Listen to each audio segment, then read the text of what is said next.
Assalamualaikum warahmatullahi wabarakatuh. Alhamdulillah wassalatu wassalamu ala Rasulillah wa ala alihi wa sahbihi wa mawalah amma ba'd.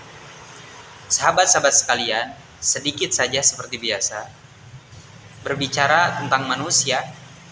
Manusia berasal dari kata nasya yang artinya pelupa. Jadi lupa itu adalah sifat manusia. Guru-guru kita sering mengulang-ulang kalimat al-insan mahalul khata wan nisyan. Manusia itu tempatnya salah dan tempatnya lupa. Jadi sealim apapun dia, sesoleh apapun dia kita anggap, yakinlah bahwa mereka manusia pernah melakukan kesalahan. Walaupun kesalahannya tidak banyak, walaupun sedikit saja dia melakukan kesalahan, tapi pernah melakukan kesalahan. Jadi jangan kecewa ketika kita menyaksikan seorang guru, alim, soleh, terkenal kebaikannya, kita kagum luar biasa, berbuat kesalahan, wajar. Oh, berarti dia masih manusia, bukan malaikat, bukan nabi, apalagi Tuhan. Jadi ini jauh-jauh hari diinformasikan oleh baginda Nabi besar Muhammad SAW. Bagaimana kalimatnya? Kullu bani Adam khata'un. Setiap anak Adam alias setiap manusia pasti memiliki kesalahan. Entah itu terlupa, entah itu disengaja, besar maupun kecil, pastilah pernah melakukan kesalahan. Wa khairul khata'in at-tawwabun. Sebaik-baik yang memiliki kesalahan adalah orang-orang yang segera mohon ampun kepada Allah Subhanahu wa taala. Jadi orang yang terbaik bukan berarti orang yang tidak pernah salah, karena tidak ada orangnya yang tidak pernah salah itu. Tetapi orang yang terbaik adalah jikalau dia melakukan kesalahan, dia sadar dan buru-buru kembali kepada Allah Subhanahu wa taala, mengakui kesalahan itu. Taubat kepada Allah Subhanahu wa taala. Taba yatubu taubatan.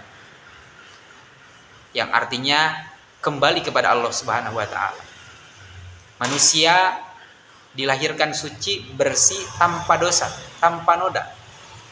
Kullu mauludin yuladu alal fitrah. Setiap yang dilahirkan ada dalam keadaan fitrah, suci. Dan kita berjalan hidup di dunia ini pasti melakukan dosa, pasti melakukan kesalahan. Dan ketika kita melakukan kesalahan, buru-buru meminta maaf, minta ampun kepada Allah Subhanahu wa taala yang namanya tobat. Dan Abdullah bin Abbas memberikan ilmu taubat tersebut. Syarat taubat ada 3. Itu yang diceritakan oleh Abdullah bin Abbas. Yang pertama, an-nadamu bil qalbi, menyesal dalam hati. Menyesal karena kita telah melakukan dosa, maksiat, kesalahan kepada Allah Subhanahu wa taala. Harus menyesal. Yang kedua, wa iqrarun bil lisan, ikrarkan dengan lidah kita, yaitu dengan memperbanyak istighfar. Karena istighfar itu adalah sebagai penghapus dosa. Man lazimal istighfar, siapa orang yang lazim membacakan istighfar, min kulli dzikin mahraja wa min kulli hammin faraja wa yarzuqu min haitsu la yahtasib. Itu sebagai lebihnya. Tapi intinya membacakan istighfar itu kan amalan penghapus dosa. Supaya kita diampuni dosanya, banyaklah melakukan istighfar. Ada yang mengatakan 1 kali istighfar 1 dosa terhapus. Jadi membacakan istighfar atau yang lebih panjang sayyidul istighfar itu amalan untuk menghapus dosa secara lisan. Sahabat-sahabat sekalian, dan yang terakhir adalah al-itmaru alla yauda ilaihi abada. Berjanji kepada Allah, kepada diri sendiri bahwa ini adalah kesalahan yang terakhir.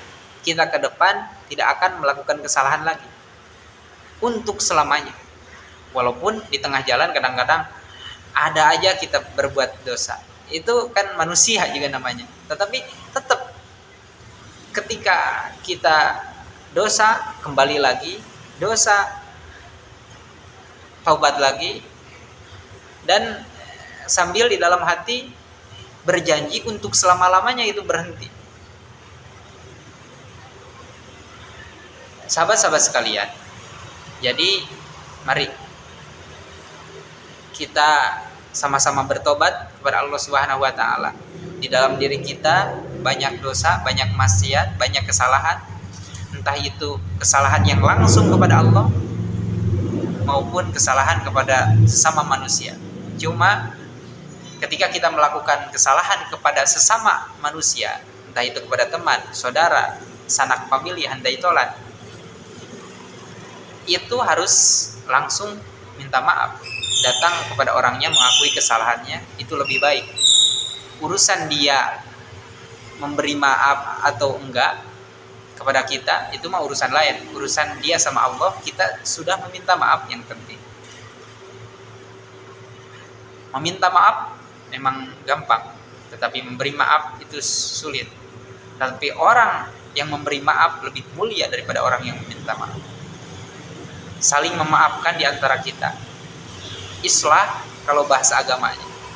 Rekonsiliasi kalau bahasa inteleknya. Dan itu kita lakukan setiap hari ketika kita melakukan kesalahan kepada sesama manusia. Kita saling bermaaf-maafan. Mungkin itu saja berbicara tentang sedikit sifat manusia yang harus kita minta maaf, minta ampun kepada Allah Subhanahu wa taala. Assalamualaikum warahmatullahi wabarakatuh.